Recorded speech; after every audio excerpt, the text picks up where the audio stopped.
Hey everybody, welcome back to Low Friction Friday.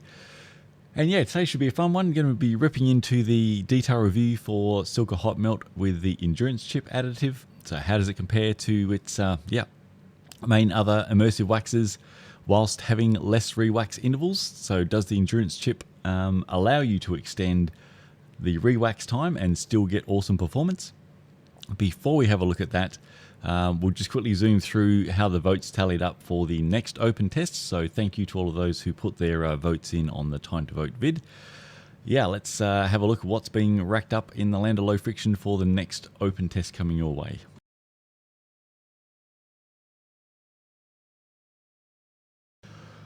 Okay, so as we can see, we have the wax plus the wax drip combination won by a bit of a margin. Chain maintenance test did give it a bit of a run for a bit as I was going down the votes, but this one won out in the end.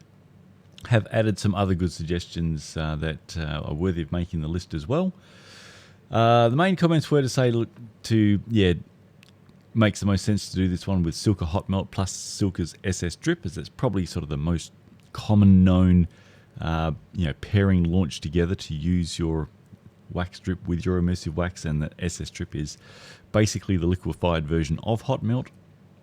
There are other combinations that we could for sure do, which would be very interesting, but yeah, getting this one done initially with Silca Hot Melt and SS Drip will be the go. So I will get that one started hopefully by next week.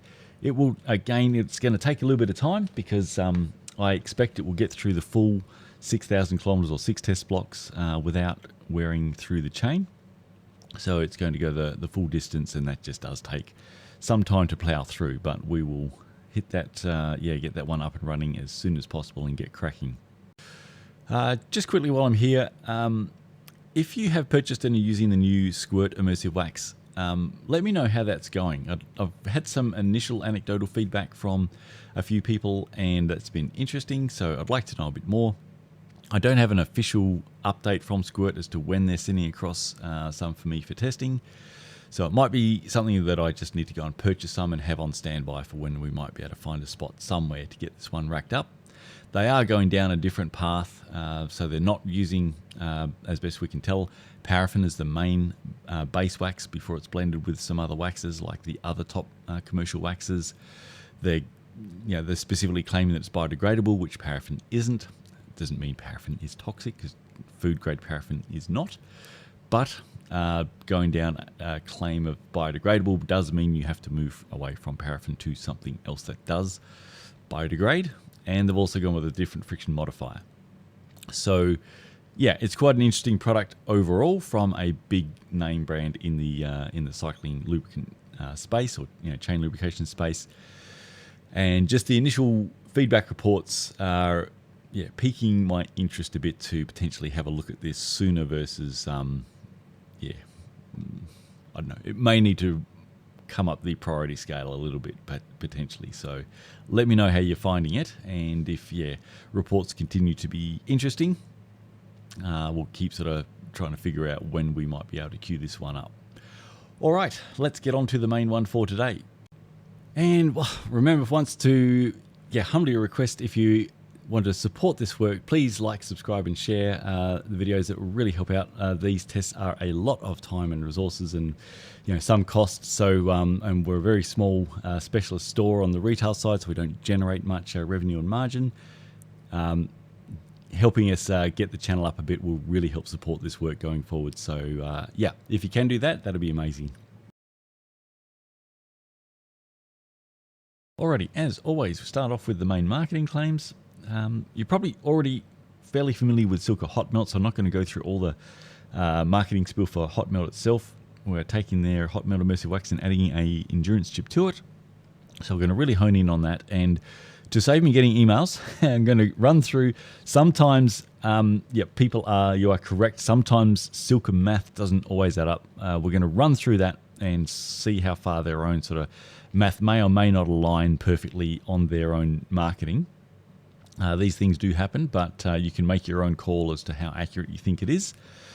Let's just go through the numbers. So one endurance chip in 250 grams of hot melt wax increases longevity up to 550 kilometers.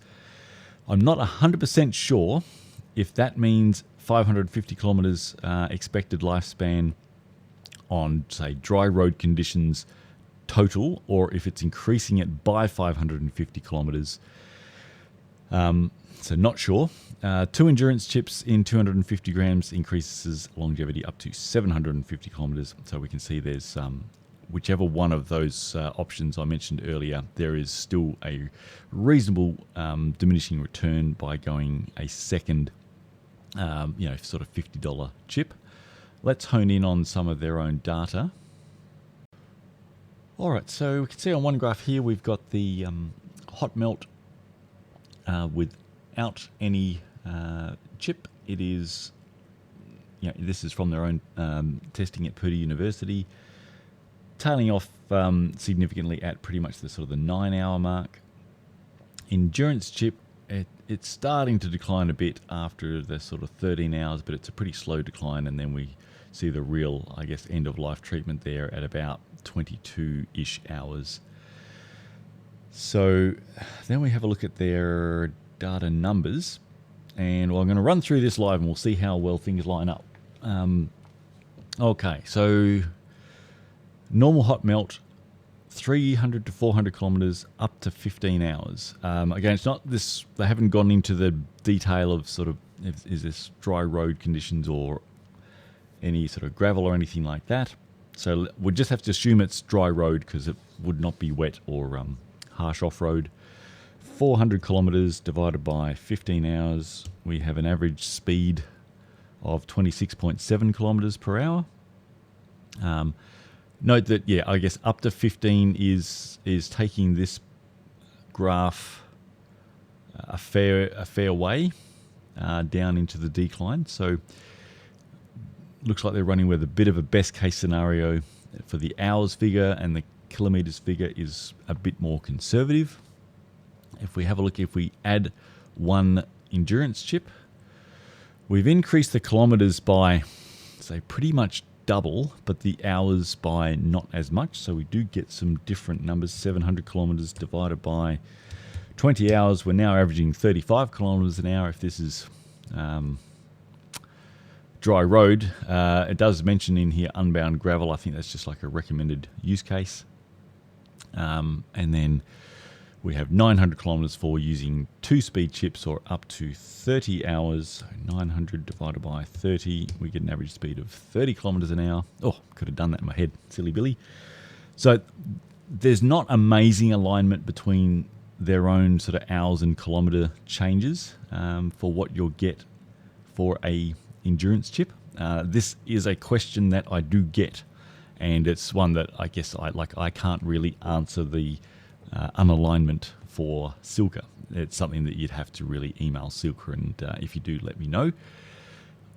It's just, it's a little bit interesting, and I think overall between this particular picture and what we ran through before with one endurance chip in 250 grams increases longevity up to 550 kilometers, that kind of sits in nowhere land in between these two, because it's not, 550 kilometers on top of 300 is 850, on top of 400 is 950, which is into the 2 endurance chips area.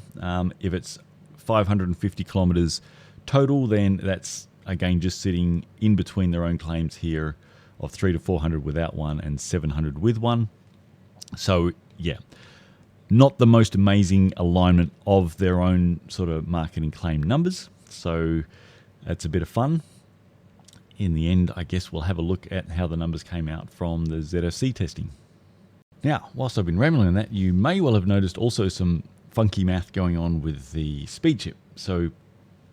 And this is just where, to me, I don't know why they wouldn't have either used the speed that they're testing at Purdue University, or a realistic speed for the use case they're basing these kilometers and hours on, be it, say, road, or if it's in this speed chip case, racing, triathlon, and then also time trial. Because all right, TDF stage, triathlon, so they're obviously talking, this is, to me, speaks, say, road racing, triathlon, you're typically going to be doing a pretty decent clip. I'd imagine at least around sort of 40 k's an hour.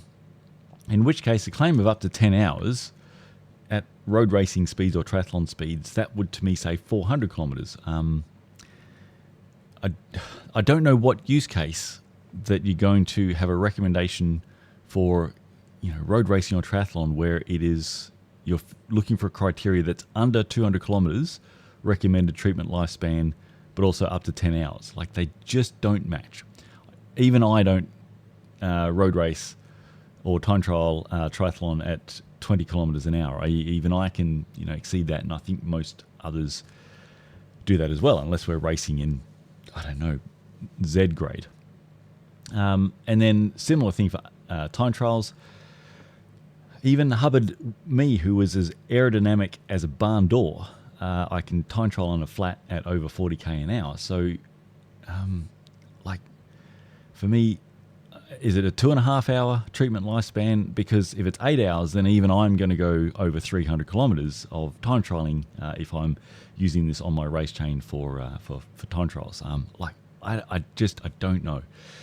There's just the numbers in no way add up between the kilometers and the hours, and the changes, especially with, say, the endurance chip and then their hour and kilometer recommendations. They should have, if we duck back to the endurance chip, pick a speed, say 30 kilometers an hour.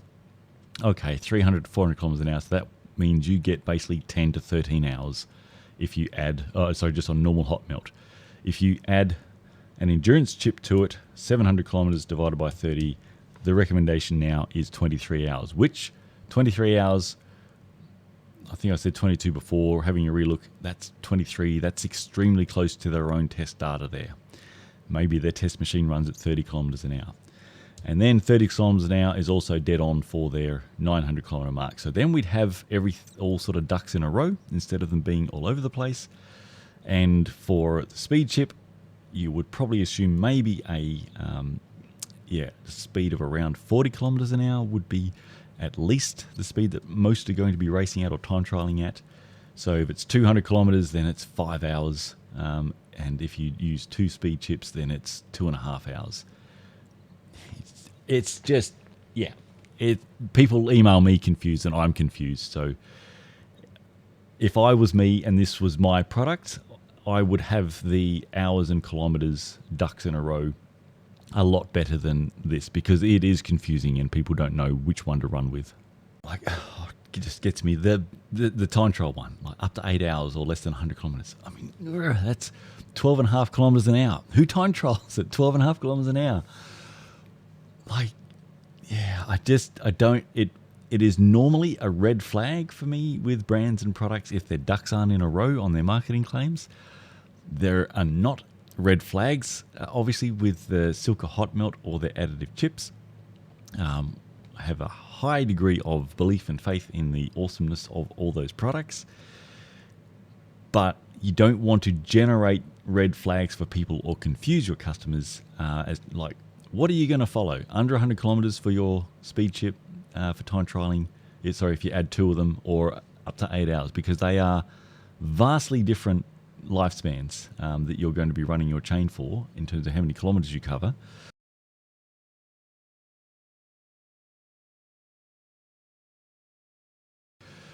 So I don't know, unless I'm missing something basic and I'm the idiot that I can't get the numbers to align. But someone help me out, preferably Silca, but anyone can pitch in. Am I an idiot and that the numbers do match, or are those ducks just like we showed there? Okay, last little bit of marketing specific to the Endurance Chip is the best option for ultra endurance events or training chains to get the most longevity out of your components. Endurance Chip is a semi-synthetic wax blend boasting some of the longest molecular chain lengths possible in a wax for ultimate durability. Adding Endurance Chip to Secret Blend can permanently increase the distance between rewaxing by as much as 2.5 times, up to 750 kilometers, while still being as fast as the top wet lubricants and significantly faster than any dry lubricant. Add a second chip for even further single application longevity.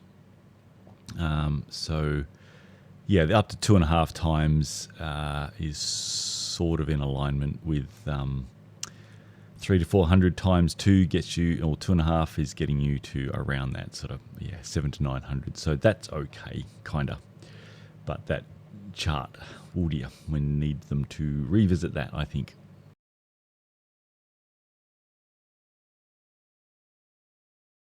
Okay, so before we get to the test data from the ZFC main test protocol, important to note that this test protocol was adjusted for the endurance chip because it's an endurance chip. So I greatly extended the intervals between rewaxing versus what the standard rewax intervals would be, and a rewax interval in this case is the same as, say, a relube interval for a drip lubricant test.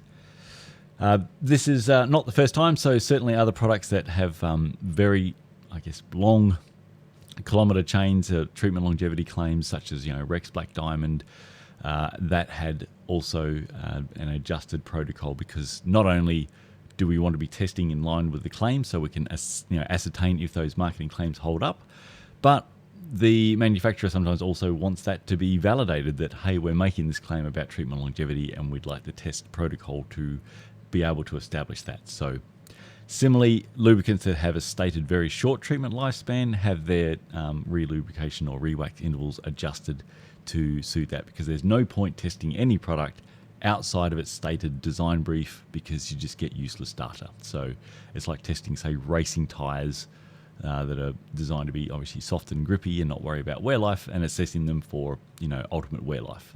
What's the point? So let's have a look at what the adjustment is, and then we'll get into the data. Nothing fancy here. This is just to give you an indication of the adjustment for lubricants tested under basically the extended relube or rewax protocol. So in block 1, normally there is lubrication at the start before we obviously kick off the first interval, and then it's relubricated twice in that 1,000 kilometre test block for a total of 3 lubrication applications in block 1. Under the extended protocol, they only get the 1 at the very start, although it's 1,000 kilometres, so that is above the, the marketing claims. As we know from the single application longevity testing we do without contamination, the test machine kilometres are easier by a good margin than the real world riding kilometres. So we see in the no contamination single application longevity test, we get far more kilometres achieved on the machine than what you could ever do in actual riding. So we know that they're easier. So 1 might sound like not enough, but if it's a long lasting lubricant, it can go the 1,000 kilometres without any issues. If a product has a very short treatment lifespan stated and it needs to go to the doubled relubrication protocol, then it's doubled, it's 6. In block 2, where we start to add contamination, so for the normal protocol, there are a total of 6 relubrication or rewax events throughout that 1,000 kilometre contamination block. In the extended protocol, there is only 2. There's 1 at the start, there's 1 in the middle, and that's it. Doubled, it's 12. Block 3 goes back to the same as block 1. Block 4, the wet contamination block, it is the same as block 2. Block 5 is obviously the same as block 1 and 3. And then block 6.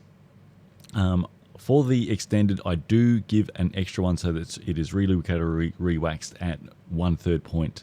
So at the start, 1/3 of the way through, and then 2/3 of the way through, just because it is really extreme and nothing really is going to get through that block with just a relube application partway through or halfway through.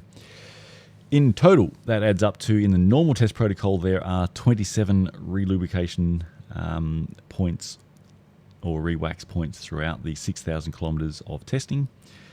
In the extended protocol, it actually only adds up to 10, so it is less than half. And in the doubled protocol, it's 54.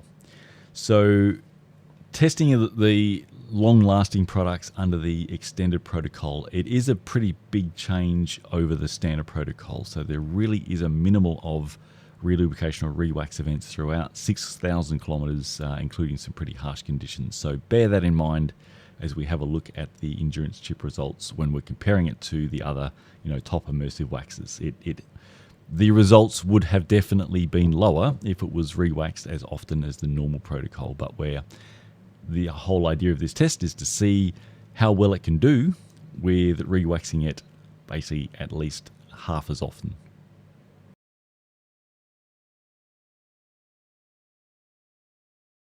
All right, kicking off with block 1. Good news start. So just waxed with the endurance chip at the beginning of the test block 1, then run for all 3 intervals throughout that test block, clocking up the 1,000 kilometers, 0 wear. That is fantastic. That is under the average of all immersive waxes tested to date, which is 0.15. Compared to the average of the top 5, we can see that is also a 0. So it is in line with the top 5 waxes tested. And obviously puts it ahead of the worst 5 waxes tested. So yeah, perfect start. So as I expected, it did not struggle at all to last 1,000 clean kilometers on the test machine. Okay, moving on to block 2, where we started to add some dry contamination. So remember, this one was only re-waxed at the beginning of the block and then halfway through the 1,000 kilometer block. And there are 7 points of adding 5 grams of basically sandy contamination throughout this 1,000 kilometer block. And the Silca hot melt and endurance chip is in the yellow here. So 0.143. Oh, we snuck an extra decimal for this one. So that is basically under half of the average for all immersive waxes tested. And it's a little bit above the top 5 waxes tested to date, but these numbers are so small that is a very small amount of wear. And this is, again, well ahead of the worst 5 waxes that we have tested to date. Now, bear in mind, these results here, for these for block 2, I do multiply the 1,000 kilometer block results by 5 to equate the test results across 5,000 kilometers of cycling to make it a bit more realistic to the wear rates that you can expect to get for using these sort of product choices. So we're looking at like basically 15% of one's chain wear allowance only being worn in 1,000 kilometers of dry off-road conditions, only being re-waxed twice in that time. So very impressive. Re-wax for the start of block 3 and then run for, again, the full 1,000 kilometer block. Again, these results are multiplied by the wear rate result attained for that 1,000 kilometers multiplied by 5 to equate it over 5,000 kilometers. And it was basically back to almost 0 wear. Multiplied by 5, it's at 10%. Under the average for all immersive waxes tested. A little bit above the top 5 ever tested. And obviously nicely under the average of the 5 worst tested. So yeah, this is again such a small amount of wear that it's still a very impressive result. Just 1 re-wax and off again for 1,000 kilometers, you ripper. On to block 4, again the wear results in that 1,000 kilometer block are multiplied by 5 for 5,000 kilometers reference. And this is a more strident test. Obviously, it's being hit with a lot of, 7 times it's being hit with both water and sandy contamination throughout that 1,000 kilometer block. And it is only re-waxed at the start, and it was re-waxed then halfway through. So with a result of 0.55, that is, again, under half of the average of all immersive waxes tested, so very impressive. It is only really very slightly behind the average of the top 5 waxes ever tested, which were obviously re-waxed much more frequently. And versus the worst 5 waxes tested, it is miles ahead. So block 4 is really where things start to be a real test for the top lubricant products. The best lubricants out there now really breeze through blocks 1, 2, and 3. So this is still a very strong result for a harsh conditions block with only being waxed twice throughout that 1000k test block. Moving on to block 5, says that this is again a no contamination block. It's really, with all lubricants, it's checking to see if things were cleared nicely from or as best as they could from the amount of contamination they may have absorbed throughout block 4. There's a little bit more residual wear versus say block 3, but it is still below the average of all immersive waxes tested. A little bit behind now the top 5. So it's potentially held on to a little bit more contamination in there. The other point of note, there's going to be a point of note with regards to this one, which I'm going to loop back to at the end rather than clutter it up here at the moment. But again, it's nicely ahead of the worst 5 waxes tested, as we would expect. So overall, though, just 1 re-wax, and then it is running for the full 1,000 kilometers as opposed to being rewaxed another 2 times like would have occurred for the top 5 waxes here. It has still done a very good job. All right, moving on to the extreme contamination block. So this one, it did get an extra rewax as opposed to, compared to block 2 and 4. So it was rewaxed twice. So 1/3 of the way through and 2/3 of the way through, and obviously at the beginning. It has still performed overall extremely well. So 1.05, again, this is the wear is multiplied by 5. So it was really just on like basically 20% of the chain's wear allowance throughout this extreme contamination block 6. So that is a very low wear rate result still outright. So 1.05 versus the average for all immersive waxes tested at 1.9. It is only slightly behind the top 5, which, yeah, considering the lesser amount of rewaxing, that is very impressive. And, sorry, I forgot to change the name on that. Hang on a minute. Let's change that live. There we go. Obviously, yeah, well ahead of the worst 5. So, yeah, really impressive result for the extreme contamination block with only being rewaxed twice throughout. That means in total, so the total cumulative wear across the full 6,000 kilometers of the test only being waxed a total of 10 times throughout the entire torture test. 0.41 as compared to the average of all immersive waxes tested at 0.8. It is almost dead on the average of the top 5 overall, and obviously well ahead of the worst 5. So to attain a result that's nearly matched the extremely low wear of the top 5 waxes ever tested, whilst being waxed much less frequently, that is overall an outstanding result for Endurance Chip. Quick duck across to, we'd covered this a little bit before, but the single application longevity test data. So this is where it's just wax and it's run and run and run and run, intervals never ending until it reaches 20% of a chain's wear allowance. So on raw kilometers on the machine, it attained basically 5,200 odd, which is why I was not concerned about it running 1,000 kilometers of no contamination for block 1. Machine kilometers not being the same as real world kilometers, we do for the real world adjusted divide those by 3. And again, this is just very approximate, and these are not the kilometers you should expect to go and get in your riding, because remember, this is wearing a chain to 20% of its wear allowance, which you should not be your aim for a lubricant treatment application. But we have to be able to benchmark it with a control measure. So yeah, we can see it's ranking overall extremely well. There are products that are longer lasting, but and even within the immersive wax space. However, versus the immersive waxes, so in the no contamination, so dry road conditions, single application longevity test, the top ones are actually the top wet lubricants. For immersive waxes, Endurance Chip with hot melt has only been beaten by Silca's own Hot Wax X, which is discontinued, or Rex's Race Wax blend, the 4+1 blend.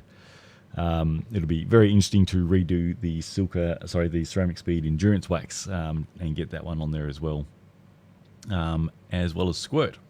So yeah, overall though, we can see that it makes a big difference. And if we have a duck down to row 55 here, this is hot melt without Endurance Chip. So a big difference by popping one of those in your wax pot.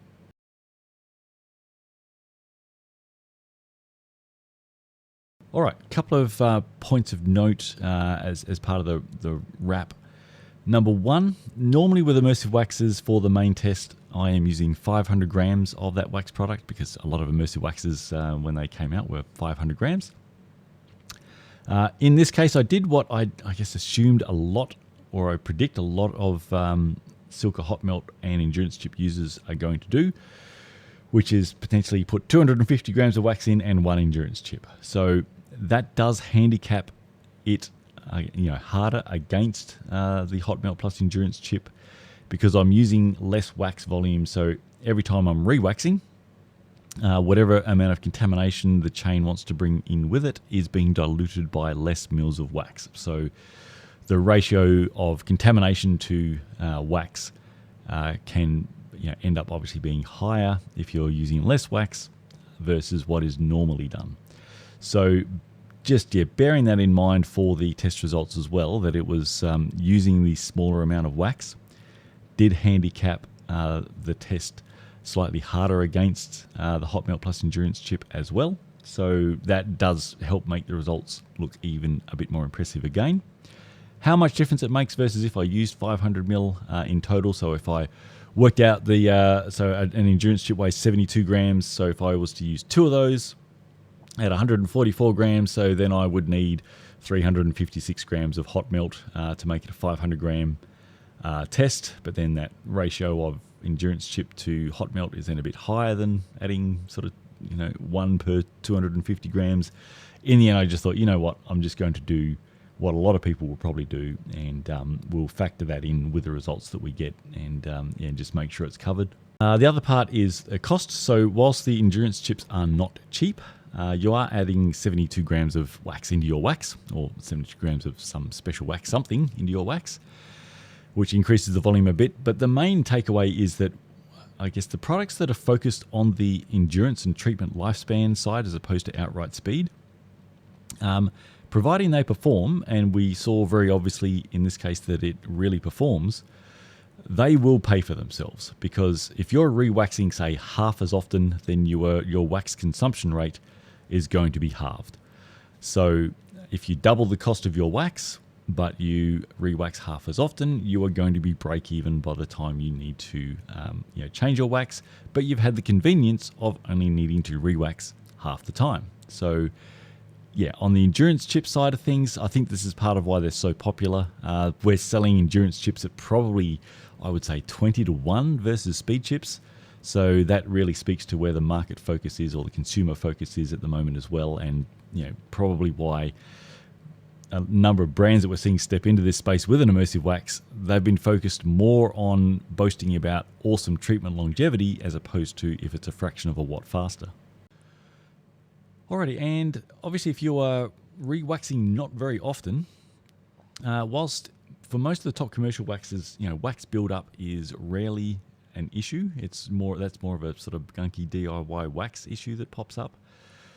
But obviously you're halving the amount of time you are bringing a lot of excess wax into the system from the, for your initial break-in, and needing to go through that initial break-in when you're re-waxing approximately half the time.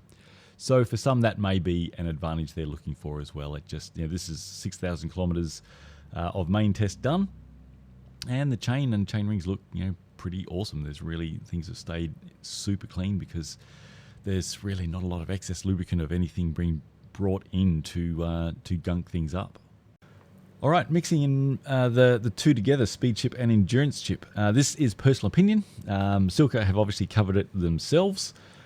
I personally, I can only see like such super edge cases where that might be something that you want to play with, because it just gets really expensive when you start adding, both of them into your 250 grams of wax, and one's pulling it one way and one's going to pull it back another. And the testing data isn't there, so we don't have a Silca graph showing us what happens when you add one speed chip and one endurance chip. We're kind of left to guess that it's going to be, all right, if we increase our efficiency by 0.6% with a speed chip and we decrease it by 0.2% with an endurance chip, do we get a 0.4% increase in speed? And, what's the impact on the longevity from the speed chip? It's a bit unknown. Does it get us back to sort of similar where to hot melt is? I think that we'd need to see some of the data to begin with, because already the speed chip longevity is, based on their own marketing, it is a little, as we know, all over the place, unless you're lining things up by time trialing at 12.5 kilometers an hour to make that fit. So for me, due to the cost and due to the unknown outcome, without seeing the testing and the data to make a better informed decision as to whether or not it's worth spending that much on modifying your wax, I would say pick which direction you really need to go. Like if you've got a really, a fast event, you want ultimate speed and you've got the money to spend on a speed chip, go for a speed chip. If you need to ensure it's going to go flag to flag for a long or potentially also long harsh conditions race, go for an endurance chip. Who cares about the 0.2%?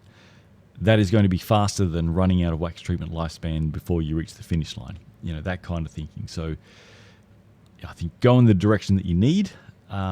Trying to get the best of both worlds could be an expensive, who the heck knows where that turns out. So yeah, my recommendation, and this is just my personal opinion, I would not spend the dollars doing that unless we get some data showing what happens. Like here from Silca's testing, here's one speed chip plus one endurance chip. Here's two speed chips plus one endurance chip. Here's one speed chip and two endurance chips. I'd love to see that, and then we could talk more. But until we get that, it's a no from me for mixing them. All right, almost final notes, I think. All right, yeah, just to confirm, both speed chip and endurance chip are also compatible with M-Speed wax. Other immersive waxes at this stage unconfirmed because we know less about their sort of base wax blend and friction modifier similarities to hot melt, but M-Speed wax themselves have done their own testing and found that, yep, it behaves extremely similarly to adding it to Silca's own hot melt. So if you're using M-Speed wax but you still wish to add the endurance chip to it or speed chip, then yeah, go nuts just the same as if you're running hot melt, and you should get extremely similar results. For those that like to go to the extremes with fun things, whilst you can run just a speed chip for ultimate speed but the shortest wax treatment longevity, I think they say up to 40 kilometers if you run just pure speed chip, and they use that for, I think, the time trialing at the Tour de France this year. You cannot run just endurance chip. I haven't tried it, but according to Silca themselves, it's just far too hard. You would probably spend the first 1,000 kilometers breaking the wax treatment in. So in terms of just sort of physical property changes, like I've done some field testing with this as well, and I can certainly test, like you can feel it in your fingers. I guess my fingers are fairly well attuned to different waxes, but I can feel the difference in how the wax is just to handle the chain. When you're installing it on the bike, the wax does feel different with speed chip in it versus just normal hot melt. It does take a bit longer to break in, but then you get a lovely long treatment lifespan after that has been done.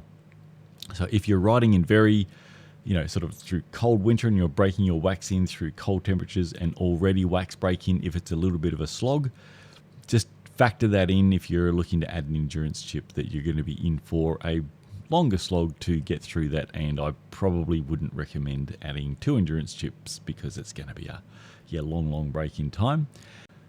And last notes on this, of course you can use your wax compatible drip lubricants to go the hybrid or combo approach exactly the same. So that is basically where you start with a wax chain, relubricate the next, say, 5 times with a compatible wax drip, being, say, UFO drip, Silca's own SS drip, or True Tension Tungsten or Weather, and we hope to add to that list soon.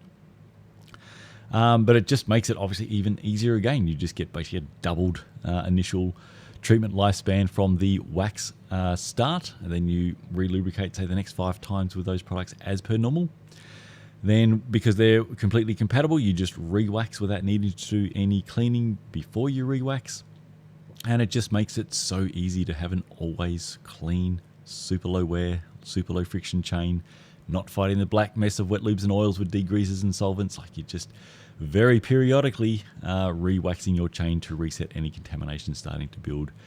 It could not be easier. It is absolutely easier and more fun and cleaner to pop a chain into some wax and you turn a pot on and it melts, and then you swish it when it's melted and hang it to set and then reinstall, and you're good to go, especially with the combo or hybrid approach, for a very long stint before you do that again. Like, yeah, again, it just leaves less and less excuse to not go down what is the clearly more awesome path. On that, let's have a look at one quick last graph for just to hammer that little point home. We've got some groovy graphs now for all the main test data for all lubricants, color-coded to make it easier. So we can see a pretty clear trend.